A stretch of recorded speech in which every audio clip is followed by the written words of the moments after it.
En Normandie, les réseaux de chaleur urbain ont la cote. Modèle du genre, Rouen en possède 10, couvrant une grande partie de la métropole depuis 20 ans. Plusieurs sources alimentent pas moins de 36 000 foyers, notamment grâce au centre de traitement des déchets. Aujourd'hui, sur la métropole, nos réseaux sont alimentés à plus de 70% en énergie renouvelable ou de récupération. Donc on a effectivement ce réseau-là qui part de l'unité de valorisation énergétique du SMEDAR. Ça, c'est un gros réseau qui alimente Petit-Quevilly et Grand-Quevilly. Mais on a aussi une majorité de réseaux qui fonctionnent avec de la biomasse. Donc la biomasse, en fait, c'est du bois déchiqueté, donc du bois qui est issu de l'entretien de la forêt, par exemple. Donc on va avoir des grosses chaufferies qui vont brûler ce bois, produire de l'eau chaude, qui est véhiculée ensuite par des canalisations enterrées vers les abonnés. Aujourd'hui, les autres métropoles normandes étendent également leur réseau de chaleur urbain. Quand la mer prévoit 100 km de raccordement et depuis 2022, la ville du Havre est engagée dans un immense chantier. Chaque année, la métropole étend son réseau baptisé Réseau Céane. Créé en 1960, il fait aujourd'hui plus de 40 km de long. Alors, le réseau historique était sur le quartier de Coquerilleville.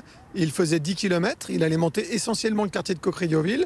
Et depuis 2018, l'entreprise Réseau Céane doit tirer plus de 50 km de réseau. Et donc là, on est dans le dur du développement, puisqu'on on arrive dans le centre-ville. Et 2025, début 2026, nous serons dans les quartiers reconstruits, quartiers Perret. Le réseau sera alimenté par une centrale biomasse et la plateforme Total Énergie de Gonfreville-Lorcher.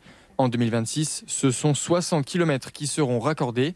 120 000 Havrais pourront bénéficier de cette source de chaleur. Un réseau de chaleur nous permet de distribuer collectivement une chaleur qui est produite sur notre propre territoire. Donc, elles ne dépendent pas du marché international du pétrole ou du gaz et de ces variations de prix incroyables. Elles ne dépendent pas non plus d'une éventuelle rupture d'approvisionnement liée au contexte international. Nous produisons cette chaleur et nous la délivrons.